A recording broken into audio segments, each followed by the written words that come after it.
Hi masters, నమస్తే. కంటికి కనిపించే ప్రత్యక్ష దైవం సూర్యభగవానుడు. సకల ప్రాణికోటికి శక్తిని ప్రసాదించేది సూర్యభగవానుడు. రాత్రనక పగలనక మనకి శక్తి ప్రసారం చేసే సూర్యభగవానుడికి కృతజ్ఞత తెలియజేస్తూ మీ రెండు చేతులను రఫ్ చేసుకుని పైన ఫోటోలో చూపించిన విధంగా సూర్యుడికి ఎదురుగా నిలబడండి.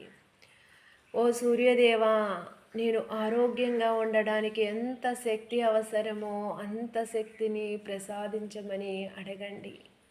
నా లక్ష్యాలను చేరుకోవడానికి ఎంత శక్తి అవసరమో అంత శక్తిని ప్రసాదించమనండి. అలా 30 సెకండ్లు ఉంటే మీ చేతుల్లో వచ్చే ఆ వైబ్రేషన్స్ చూడండి మాస్టర్స్. కేవలం 30 సెకండ్లతోనే మీరు ఎంతో శక్తిని పొందగలరు. ఈ టెక్నిక్ని అందరూ పాటించండి. సూర్యభగవానుడికి కృతజ్ఞత